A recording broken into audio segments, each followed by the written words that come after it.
Welcome to our briefing on the psychology behind detection of deception and how a decade behind the polygraph chair reshaped the way I understand people.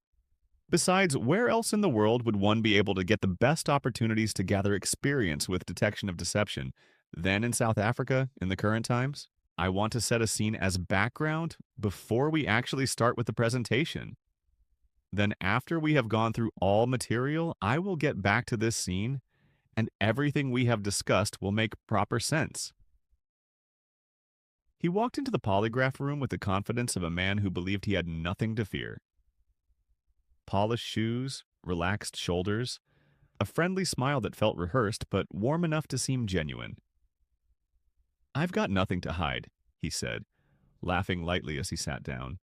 Yet as soon as I clipped the sensors onto his fingertips, his left foot began tapping under the chair. A small, rapid, involuntary rhythm he probably didn't even notice. After 10 years of conducting polygraph examinations, hundreds of interviews, and decades of investigative work, one truth kept revealing itself. Everyone lies. But not everyone lies for the same reason.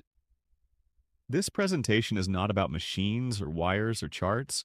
It's about people, real people, and the strange, complicated psychology behind why they hide, distort, or bend the truth. Most people imagine polygraph examiners as human lie detectors. In reality, that's not the case.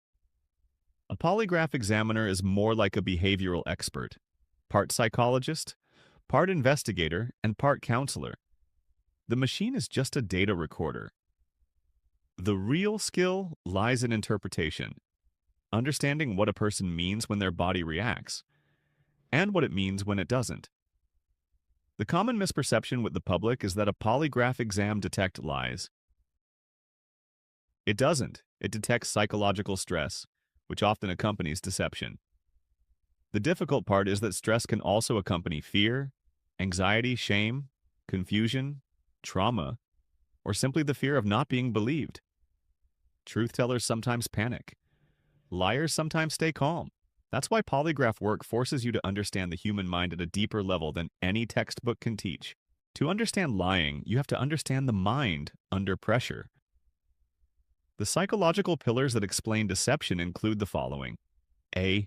Cognitive load theory. Lying takes more mental effort than telling the truth. A liar must invent a story, keep track of the story, maintain consistency, anticipate questions, and control their behavior. When the cognitive load becomes too high, their body gives them away. B. Fight or flight response. When someone feels threatened, even by being caught in a lie, their sympathetic nervous system activates. Their heart rate increases, their breathing shifts, and their sweat glands fire up.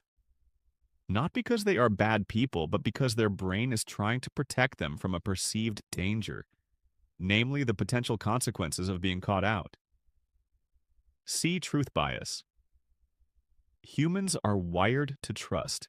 We tend to believe what we hear unless something triggers doubt. Skilled liars know this intuitively. D. Emotional leakage. No matter how much someone rehearses, micro-expressions escape. A flicker in the eyes, a clenched jaw, a voice momentarily tightening. These tiny moments often reveal more than the words themselves. What then do the polygraph actually measures?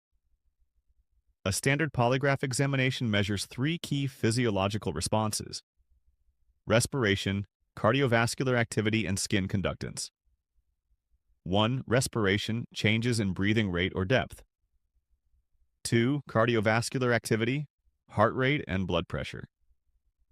3. Skin conductance. Electrical changes due to sweating. None of these directly signal lying. They signal stress, which may or may not be connected to deception. This is why understanding human behavior matters far more than understanding the machine. Hollywood has lied to us about liars. Here are the real patterns.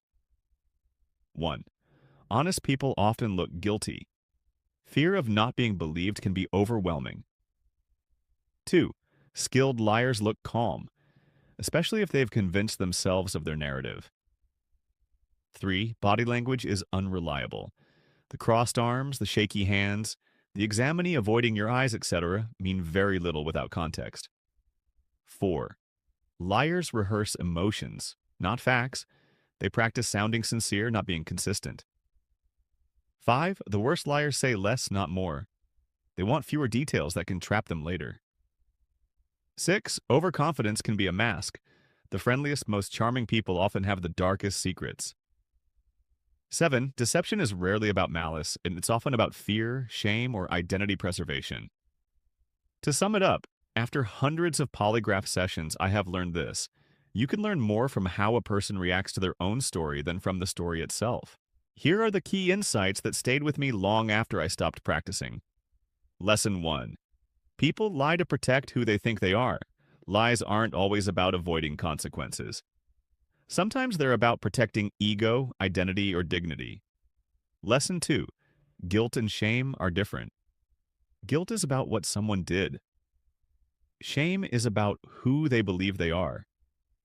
Shame causes the strongest reactions. Lesson 3. The truth scares people, sometimes more than lies do. Lesson 4. No one is immune to deception. From executives to security officers, everyone bends the truth in their own way. Lesson 5. Context matters more than behavior, and there is no universal sign of lying. The person's baseline behavior is the real key. Lesson 6. People want to be heard. Sometimes the mere process of telling their story leads them to reveal more than they meant to. Lesson 7. Compassion reveals the truth faster than pressure. When people feel safe, they tell you who they really are. The deeper truth behind deception is simple. People lie because they are human, and humans are messy, fearful, emotional, and imperfect. This understanding changes how you deal with colleagues, family, relationships, employees, leaders, strangers, and even ourselves. When you understand why people lie, you stop seeing deception as an attack and start seeing it as a symptom of something much deeper. Things like insecurity, fear, desire for acceptance, or desperation. It makes you more realistic, but also more compassionate. After years behind the polygraph chair, this is my biggest lesson. Most people aren't trying to deceive the world. They're trying to protect themselves from it. Understanding deception isn't about catching people. It is about understanding the human condition, the good, the flawed, and the vulnerable parts of us all. With all the information we discussed, we are now ready to step back into that polygraph room, which we mentioned at the start of this conversation. The man with the tapping foot eventually confessed, not because of the machine, but because the conversation reached a place he couldn't control anymore. And that's when I realized the polygraph doesn't uncover truth. People do, when they finally feel safe enough to let it out.